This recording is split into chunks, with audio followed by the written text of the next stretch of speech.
ஆதியாகமம் 17:17.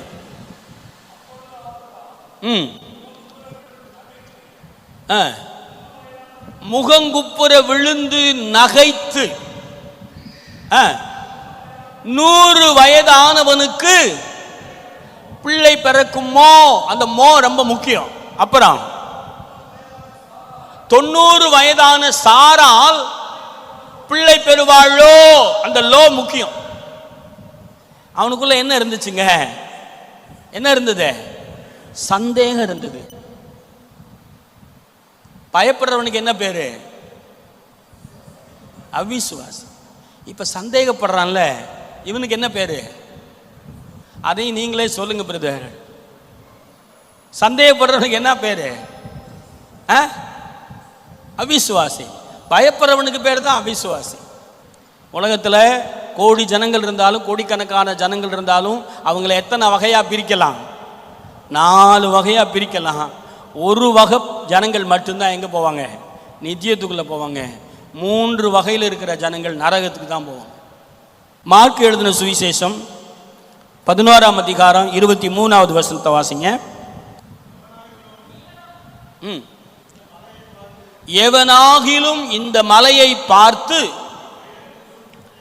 நீ பெயர்ந்து சமுத்திரத்தில் தள்ளுண்டு போய் தான் சொன்னபடியே நடக்கும் என்று இருதயத்தில் சந்தேகப்படாமல் விசுவாசித்தால் அவன் சொல்லுகிறபடியே ஆகும் என்று மெய்யாகவே உங்களுக்கு சொல்லுகிறேன். இப்ப சந்தேகப்பட்டுக்கிட்டே என்ன செய்ய முடியும்? விசுவாசிக்க முடியும். விசுவாசமும் பயமும் ஒண்ணுக்கு ஒன்று எதிரி. ஒன்று இருந்தா ஒன்று இருக்காது. ஆனா சந்தேகமும் விசுவாசமும் ரெண்டும் கூட்டாளி.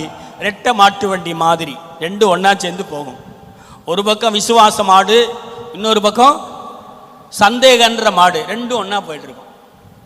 சந்தேகமும் விசுவாசமும் கூட்டாளி, விசுவாசமும் பயமும் எதிராளி, சந்தேகமும் விசுவாசமும் கூட்டாளி. இவர் சொல்றாரு, சந்தேகப்படாமல் விசுவாசித்தார். இந்த மலை என்ன செய்யும்? தகர்ந்து போகுங்கிறார். இன்னொரு வார்த்தையை வாசிங்க. யாக்கோபு 1ஆம் அதிகாரம் 6ஆம் வசனம் 7ஆம் வசனம் வாசிங்க. ஆனாலும் அவன் எவ்வளவாகிலும் சந்தேகப்படாமல் விசுவாசத்தோடே கேட்க கடவன். சந்தேகப்படுகிறவன் காற்றினால் அடிபட்டு அலைகிற கடலின் அலைக்கு ஒப்பாயிருக்கிறான். அவிசுவாசம் உள்ள மனுஷன் தேவனிடத்தில் போய் எதையுமே கேட்க மாட்டான். ஆனால் சந்தேகப்படுறவன் போய் கேட்பான், ஆனால் கிடைக்காது. அவன் கேட்கவே மாட்டான், அதனால கிடைக்கல. இவன் கேட்பான், ஆனால் கிடைக்காது. அவனுக்கு பேர் என்ன பேர்?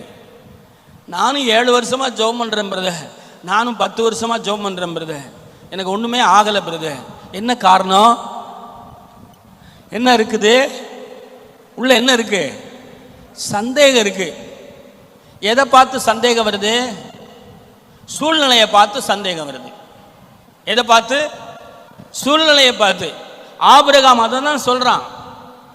பழைய ஏற்பாட்டில் ஆபிரகாமுடைய வாழ்க்கையை வெட்ட வெளிச்சமா எழுதி இருக்குது.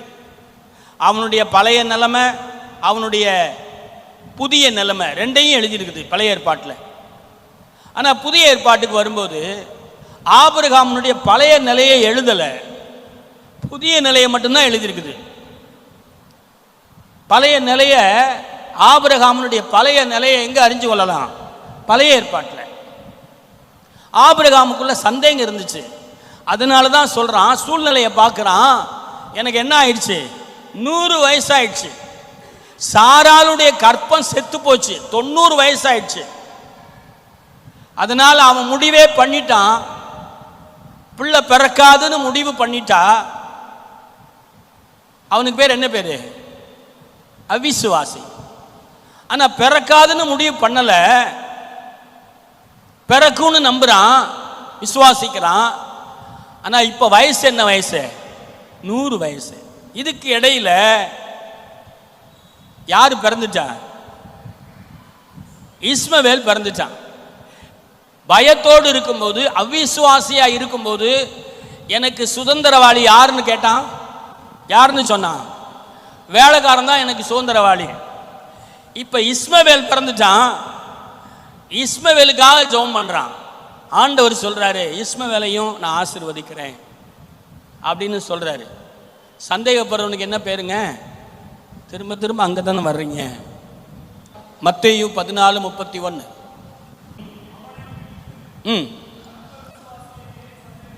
என்ன விசுவாசிய? யாரை பார்த்து சொல்றாரு? யாரை பார்த்து? கூட இருந்த பேதுருவை பார்த்து சொல்றாரு. என்ன சொல்றாரு? அற்ப விசுவாசியே. அற்பம்னா என்னது? அற்பம், சொற்பம், கொஞ்சம் அப்படின்னா என்னது? விசுவாசம் இருக்கு, ஆனா கொஞ்சமா இருக்கு. விசுவாசம் எப்படி இருக்குது? எனக்கு விசுவாசம் இருக்கு, பிள்ளையே இல்லாம இருந்தேன், இப்ப எனக்கு இஸ்மவேல் பிறந்துட்டான், அதனால விசுவாசம் இருக்கு. ஆனா சாரால் உனக்கு ஒரு பிள்ளையை தருவார்னு நீங்க சொல்லும்போது என்னால என்ன செய்ய முடியல? நம்ப முடியல, விசுவாசிக்க முடியல. சந்தேகப்படுறான், சூழ்நிலையை பார்க்கறான். நீங்க சூழ்நிலையை பார்ப்பீங்களா, கர்த்தருடைய வார்த்தையை பார்ப்பீங்களா? சொல்லுங்க. சூழ்நிலையை பார்த்தீங்கன்னா உங்களுக்கு என்ன பேரு? அற்ப விசுவாசி. சந்தேகப்படுறீங்க. சூழ்நிலையை பார்க்கக்கூடாது, கர்த்தருடைய வார்த்தையை பார்க்கணும்.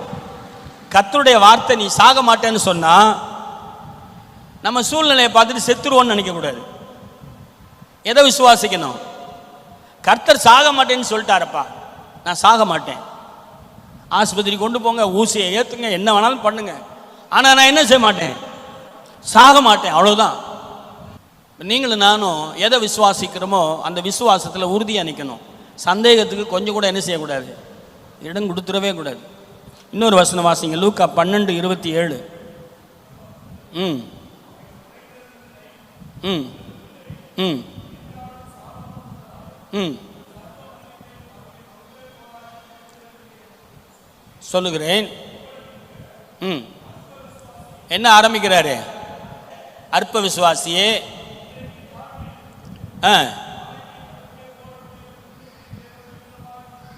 உடுத்துவித்தால் நிச்சயம் அல்லவா, ஆகையால் எண்ணத்தை உண்போம் எண்ணத்தை குடிப்போம் என்று நீங்கள் கேளாமலும் சந்தேகப்படாமலும். ஆண்டவருடைய வார்த்தையை பார்த்தா என்ன வரும்? விசுவாசம் வரும். சூழ்நிலையை பார்த்தா என்ன வரும்? சந்தேகம் வரும். வார்த்தையை நம்புகிறோம், சூழ்நிலையை நம்புகிறோம். வார்த்தையும் நம்புகிறோம், சூழ்நிலையை நம்புகிறோம். சூழ்நிலையை சந்தேகத்தை கொடுக்குது, வார்த்தை விசுவாசத்தை கொடுக்குது. ரெண்டும் போகுது, ரெண்டும் ஒன்றா போகுது. ஆனால் எதையுமே பெற்றுக்கொள்ள முடியல. அவன் கடலின் அலைக்கு ஒப்பா இருக்கிறான்.